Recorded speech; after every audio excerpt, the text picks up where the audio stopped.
आज ही Doubtnut app download करें। Doubtnut पर होगा अब आपके सभी मैथ्स, केमिस्ट्री, फिजिक्स और बायोलॉजी डाउट्स का सफाया। बस अपने क्वेश्चन की फोटो खींचो, उसे क्रॉप करो और तुरंत वीडियो सोल्यूशन पाओ। Download now. तो देखिए दोस्तों, इस क्वेश्चन में पूछा है कि first, second and third ionization potential, IP यानी कि क्या है, आयनाइजेशन पोटेंशियल, ठीक है, और आयनाइजेशन एनर्जी भी हम इसको बोलते हैं, ठीक है। दोनों इक्विवेलेंट चीज़ें हैं, सिमिलर चीज़ें हैं। वैल्यूज़ आर गिवन कि हमारे पास में पहले 10 है, 15 है, फिर 150 है। तो आप देखिए कि यहाँ पे 10 और 15 के बीच में ज़्यादा डिफरेंस नहीं है, लेकिन 15 से 150 इलेक्ट्रॉन वोल्ट जाते हुए काफ़ी ज़्यादा डिफरेंस आ जाता है, ठीक है। और ये जो डिफरेंस होता है, ये डिफरेंस क्या होता है कि एक तो हमारी जो हमारा स्टेबल कॉन्फ़िगरेशन है, हम उसमें से इलेक्ट्रॉन को आयनाइज कर रहे हैं, ठीक है। ये इस वजह से होता है कि अब आप देख लीजिए कि आपको पता है कि जो सेकंड से थर्ड के बीच में जाएंगे, यानी 2 इलेक्ट्रॉन निकालने के बाद जो आप तीसरा इलेक्ट्रॉन निकालेंगे, वो इलेक्ट्रॉन किसी स्टेबल यानी कि नोबल गैस कॉन्फ़िगरेशन को तोड़ के आप निकाल रहे हैं कहीं से, ठीक।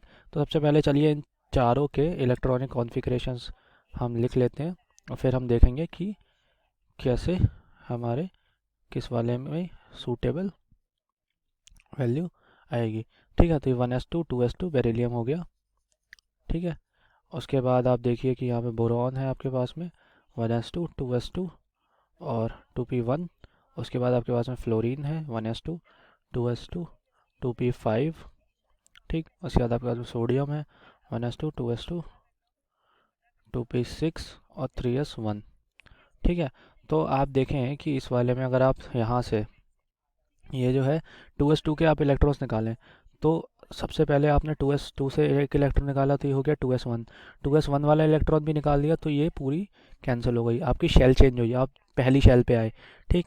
तो 1s2 पे आप आ गए। तो ये एक जब आप शेल में एक शेल छोड़ के दूसरी शेल में आते हैं तो बहुत ज़्यादा आपको एनर्जी दिखा देनी पड़ती है, क्योंकि आपने ये वाले जो इलेक्ट्रॉन्स होते हैं 1s2 के, ये ज़्यादा न्यूक्लियस के पास में होते हैं, ठीक है। ज़्यादा इन पे स्ट्रॉन्ग पुल होता है, न्यूक्लियर फोर्स ज़्यादा लग रही होती है, अट्रैक्टिव फोर्स ज़्यादा होती है, इनसे इलेक्ट्रॉन निकाल पाना कंपैरेटिवली ज़्यादा मुश्किल होता है, ठीक है। तो जब ज़्यादा मुश्किल होता है तो इनकी जो आयनाइजेशन एनर्जी वैल्यू होती है वो बढ़ जाती है। तो तीसरा इलेक्ट्रॉन जब आप इसमें से निकालना चाहेंगे 1s2 में से, तो उसमें बहुत ज़्यादा एनर्जी देनी पड़ेगी।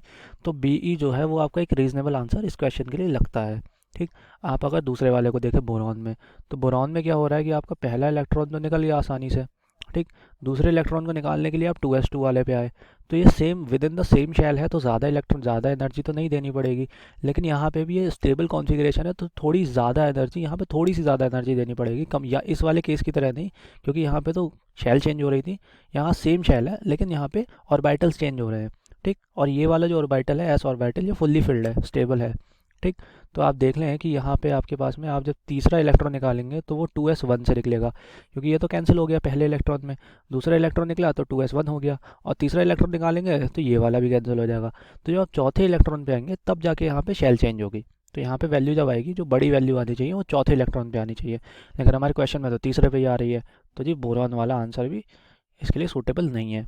अब आप देखिए कि यहाँ पे आपके पास में ये अब आए F पे यानी फ्लोरीन पे, तो आपने पहला इलेक्ट्रॉन निकाल दिया, चलिए निकल गया, 2p4 बन गया। दूसरा इलेक्ट्रॉन निकाल के आपने इसे 2p3 बना दिया। 2p3 वाला स्टेबल तो होता है, this is a half filled stable configuration.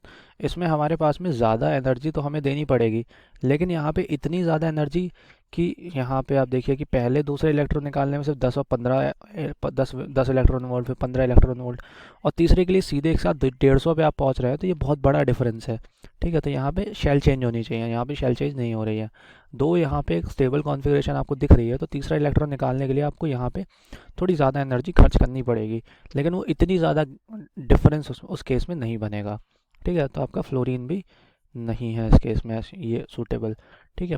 अब आपके पास में आया कि सोडियम में आपने देखा कि सोडियम का यहाँ पे आपके पास में 1s2 2s2 2p6 3s1, तो 3s1 का इलेक्ट्रॉन सबसे पहले निकला, पहला इलेक्ट्रॉन 3s1 से आपने निकाल दिया। उसके बाद आप आ गए इस वाली शेल में, तो आपकी शेल चेंज हो गई, पहले ही शेल चेंज हुई तो आपका दूसरा वाला इलेक्ट्रॉन जो था वो बड़ी मुश्किल से निकलना चाहिए था, लेकिन दूसरा वाला इलेक्ट्रॉन तो बड़ी आसानी से निकल रहा है, तो सोडियम भी ये नहीं है, ठीक है। तो आप देख लीजिए कि आपको पता है कि 2 इलेक्ट्रॉन्स के बाद में आपका तीसरा इलेक्ट्रॉन में ज़्यादा डिफ़िकल्टी है, ज़्यादा एनर्जी की ज़रूरत है। तो आप हमेशा ध्यान रखिए कि अगर 2 इलेक्ट्रॉन्स के बाद में ऐसा कोई केस बनना है तो मोस्टली वो सेकंड डे का एलिमेंट होता है, यानी कि एल्कलाइन अर्थ मेटल्स होती हैं। ठीक है, एल्कलाइन अर्थ मेटल्स। ये इंट्यूटिव आंसर्स होते हैं, इंट्यूटिव आंसर्स होते हैं, लेकिन वो आप तभी कर पाएंगे जब आपको पीरियोडिक टेबल अच्छे से आती होगी, आपने उसे अच्छे से देखा होगा, आपको एलिमेंट्स पता होंगे कौन कौन से ग्रुप में होता है, कौन से पीरियड में होता है, तभी आप इसके आंसर कर पाएंगे। तो इसलिए मैं आपको ये राय दूंगा कि आप ये वाले क्वेश्चन करते वक्त अपने पास में पीरियोडिक टेबल रखें। ठीक है, और देखते रहें कि साथ साथ में कैसे कैसे पोजीशनिंग हम करते हैं, कैसे कैसे आंसर हम करते हैं इस क्वेश्चन से, इस तरह के क्वेश्चन से। ठीक है, चलिए, thank you so much. Class 6 से 12 से लेके नीट, IIT, जेई मेंस और एडवांस के लेवल तक 10 मिलियन से ज़्यादा स्टूडेंट्स का भरोसा। आज ही डाउनलोड करें डाउटनेट ऐप या व्हाट्सएप कीजिए अपने डाउट्स 8400 400 400 पर।